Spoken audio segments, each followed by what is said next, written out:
Let's get more clarity on this from Tom Uren. He's a cyber analyst with the Australian Strategic Policy Institute in Canberra. Mr. Uren, welcome. Why are North Korean government hackers trying to steal currency and cryptocurrency? Well, basically it's a result of the sanctions against the North Korean regime. They find it hard to get hard currency, and for maybe a decade or more they've invested in their cyber espionage capability and they've pivoted that not just from stealing secrets, as a lot of countries do, but also to stealing money. So it kind of incredibly, there's a whole string of banks that they've stolen money from or attempted to steal money from. Most famously, the Bangladesh Central Bank, where they tried to steal $1 billion.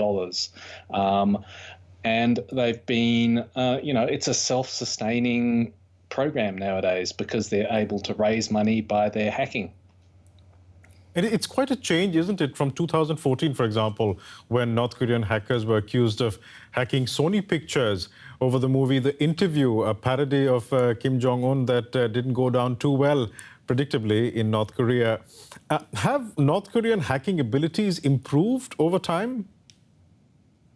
They've certainly improved. So they have a program to try and find the best and the brightest and funnel them into these state-sponsored hacking programs. So they teach them advanced maths and programming, and they funnel them into these into these espionage and cryptocurrency stealing programs. A lot of hacking is really just having the organizational structure where you have a lot of people working together for a common goal. There's at this level, there's no such thing as the brilliant individual hacker who can just hack like magic. It's all about bringing people together. And the North Koreans have literally thousands of people working in this program. The indictment names just 3 of them, but they're the tip of the spear. They're just the few that we get to see when there's many, many behind them. I suppose what's extraordinary about this is that a poor state like North Korea, with a heavily sanctioned economy, as you mentioned, mostly cut off from the rest of the world, is still able to carry out such sophisticated cyber attacks.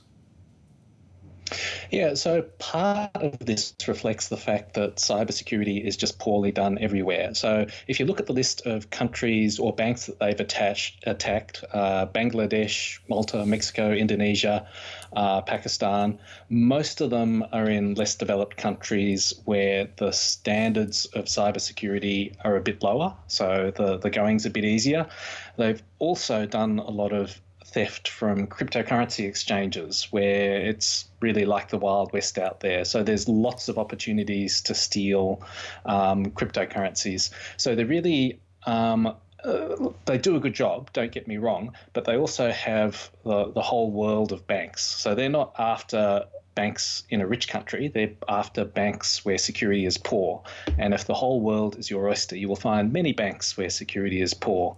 So it's that combination of a lot of effort combined with the fact that, in general, cybersecurity around the world is poor.